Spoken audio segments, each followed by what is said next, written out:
Bismillahirrahmanirrahim. I will speak in English, huh? That'll be better. Can you hear me in the back? Okay. So, as I was riding in the car with my brother and Baga today, he was saying Al-Nakr today. He was saying, Abdullah, why is it that I was just listening to words of Ustaz and they're so clear. Why is it that so many people have difficulty accepting what he's saying? And I thought about it and I said, I think it has something to do with Rajul ad-Din. I think it has to do with religious people, good people, being brainwashed by people who are making a living being custodians of religion. And I think you find that in all the major religions. You find Rajul, and they're usually men, al-Din. And it's very sad to see human beings knowing that something does not feel right, knowing that something's wrong, but being hesitant to even ask the question. And when she or he does ask the question, they're often told in a very condescending way, that's just the way it is. You know? Maybe you want to join another religion. Or more, maybe you'll say to a woman, maybe you just want to be like Western women, right? So I think that this issue about great people, the great people of the Sudan, great people, the great people of America, are being misled by unqualified people, being misled by small-minded people, and they're not finding support from Rajul ad-Din. Too many times that person is going along with the status quo. The only time they seem to resist is when they feel that they're losing power. So I think what I want to talk about today a little bit is, you know, what's going on in the States. Like most of you might have seen yesterday and today, there's a strong demonstration happening in the States that my sister Tina was referring to. And this is an example of what Ustaz Mahmoud talked about over half a century ago, where he said that capitalist democracies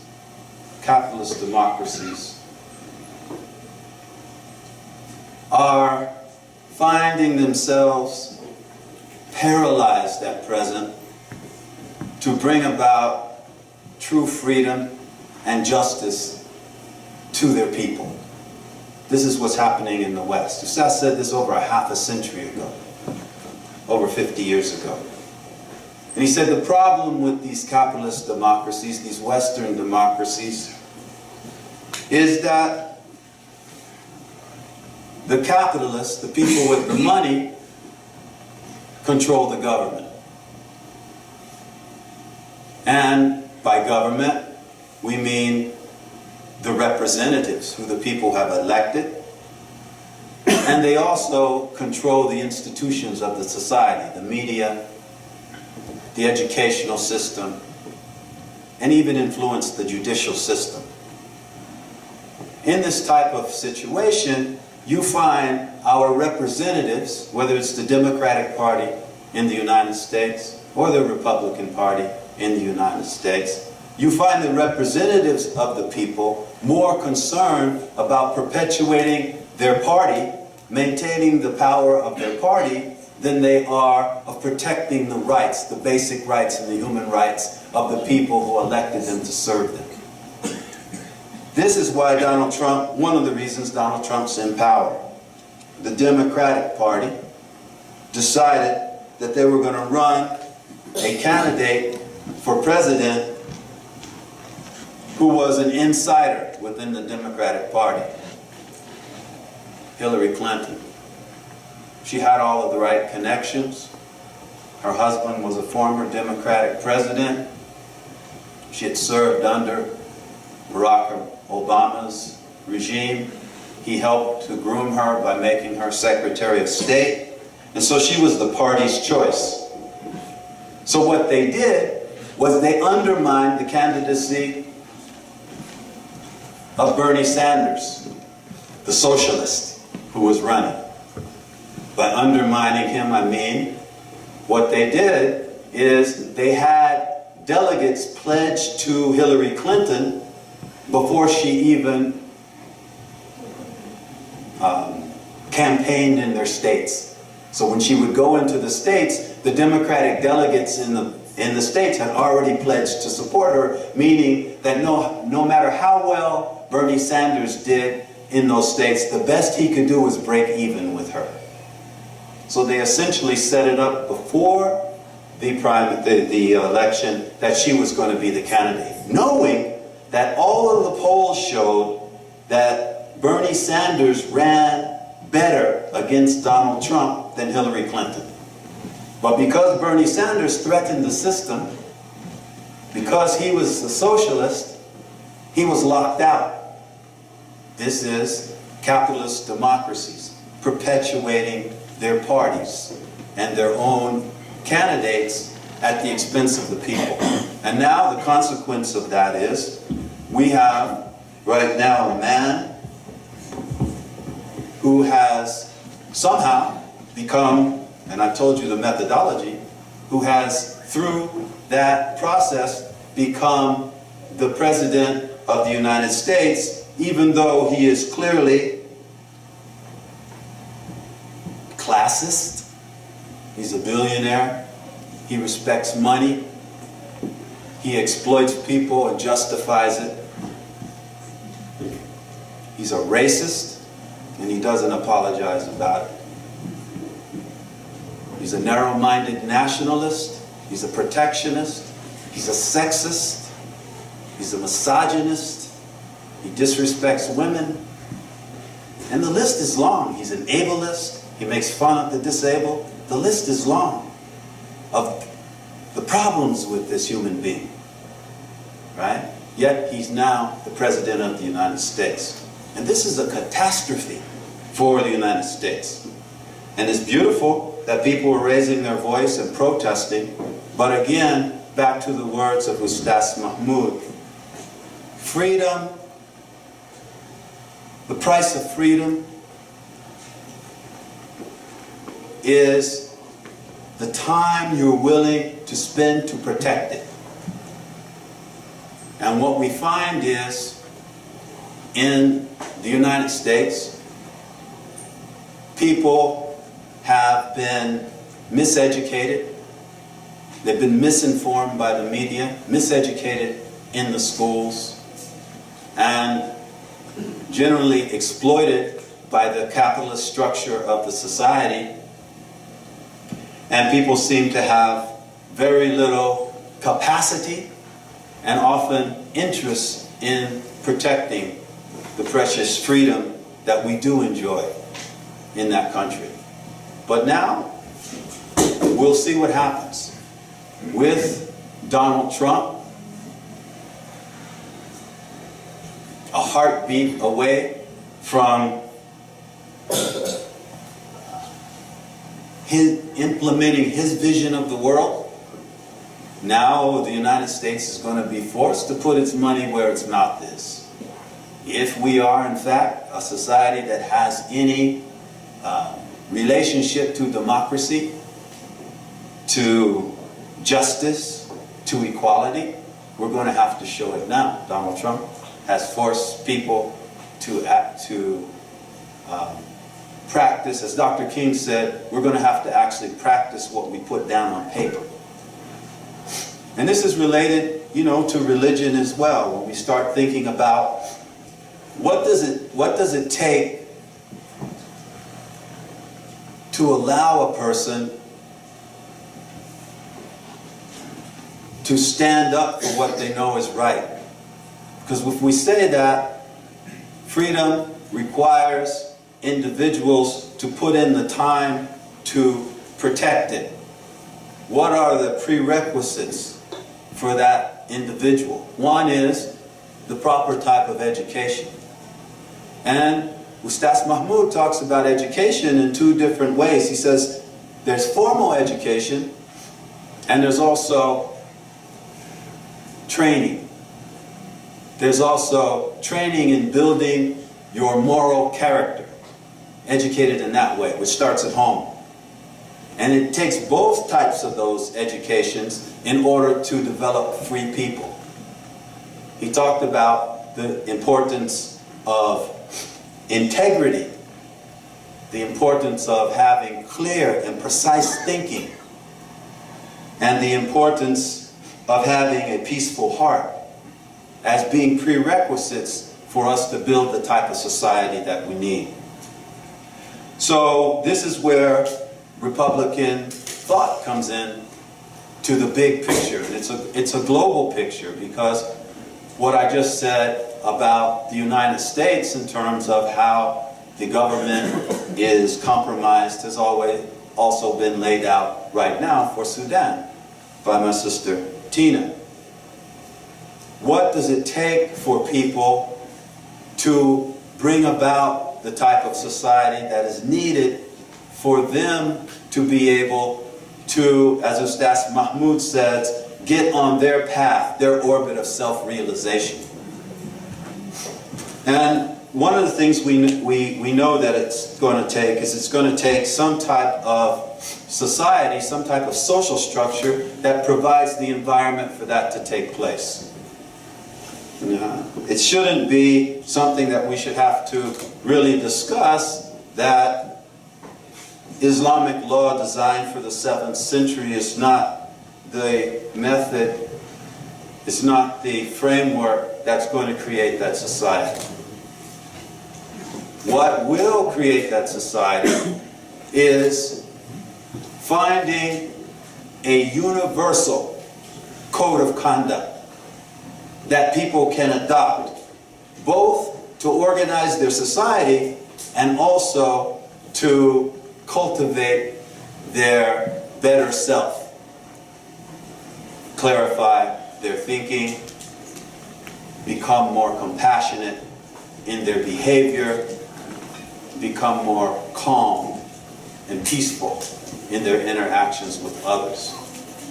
Fikr Jamhuri really talks about those methodologies. And it does so in a way that was really convincing to me. And that's what my brother Nugger and I were talking about. What's so complicated about the idea of returning to the texts of Mecca that have been abrogated already and set aside already, and re-examining them and seeing if they have principles that can help guide us today? What's so controversial about that? Why would it be controversial to take a second look at texts that a reasonable person could conclude have have principles which are higher than the principles of the texts that were actually implemented from Medina? We would have to conclude that the Creator revealed the Quran, and in it had two sets of texts, in Mecca and Medina. The higher ones in Mecca, the lower ones in Medina, and then after 13 years decided that we're going to take the higher texts and set them aside forever and allow Bani Adam to follow the lower text. Somebody really thinks that Allah reasons like that? I mean, where would that type of thinking come from? Why would we conclude that? Right? And so I think Nugget and I were on the right track when we said, what is so controversial about the idea of re-examining those texts? And then you can think of it from the positive side. What would be more useful what would be more useful for us at this point where we find ourselves right now? To allow every free-thinking, say, scholar, religious scholar, to look into their books and try to apply them in the present and determine what we should do now, so we can get 1,000 different theories on how we get out of our current situation, and each of us can decide which of those 1,000 theories we want to follow. How is that going to create unity? At a local level, let alone at a national level, which we need, and at a global level? Or can we return to the divine revelation and look at the texts that already exist, the revealed texts that exist, and see if there is the possibility of developing laws from those texts, which we all could endorse, particularly if we understood the concept of a humanistic universal code, a humanistic universal philosophy, and not just a faith. Because Ustaz Mahmoud is not talking about another faith. He said what we need is more integrity and precise thinking, not more belief systems. We've got enough of those. Right? What we need now is more integrity. Where's that going to come from? What's wrong with examining the Sunnah of the Holy Prophet Muhammad and trying to identify which aspects of his Sunnah were geared to the people in his community in the 7th century, and which aspects of his Sunnah are universal and more appropriate for the 21st century? What's wrong with that practice? Why do we have to assume that the Sunnah is everything that he said and he did? To assume that, we have to assume that he and the people of his time were on the same level. If everything that he said and he did in the 7th century is what we should be following now, right? Then we have to assume that he was on the same level with the people of the 7th century, and we haven't evolved since the 7th century, so we just apply that same Sunnah to today, and we can follow it. We haven't evolved.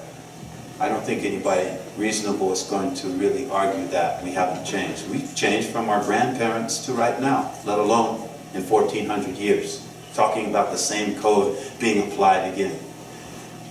We have to, Ustaz Mahmoud's ideas are new, and his ideas are challenging, and his ideas can shake up the system. I understand that. And they're not something that should be embraced just because people said it's a good idea to do so. But I think what's incumbent on people is to come up with a better understanding of what's called Islam than he has. If not, embrace what he has said until you find one.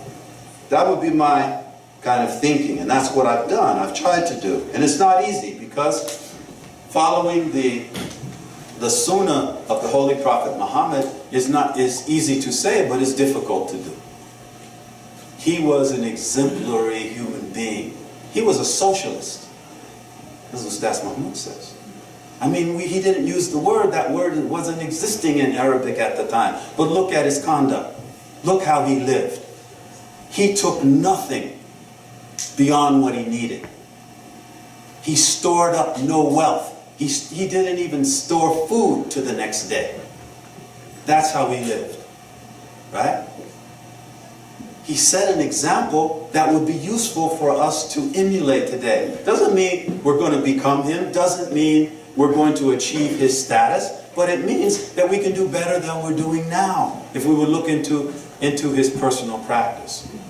He was a peaceful man. He was a peaceful man, and a forgiving man, and a compassionate man. Right? But we find people representing Islam today as something violent and harsh, right? And claiming that they're representing the religion. How can you represent Islam if your conduct violates the conduct of the Holy Prophet Muhammad? The only way that you could do that is that you're understanding Islam from one of those 1,000 scholars that I was talking about. Because there's guys out there that are calling that Islam, and they're scholars. They can recite to you the Quran backwards and forwards. And they can look at you and ask you, how many juzu of the Quran have you memorized? None? We can't even have a conversation. You haven't memorized enough words. Go sit down. Go back. Right? So I think that that going back to the issue of the scholars being now the intermediaries between the worshippers and their creator, between Muslims and their deen. What's come in between us is the scholars.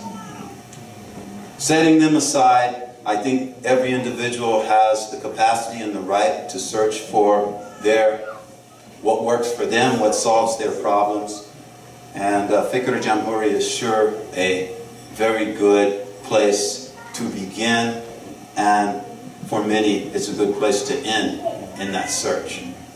So I'm not going to say much more. I think that a lot has been said already, and I don't have anything else really to say.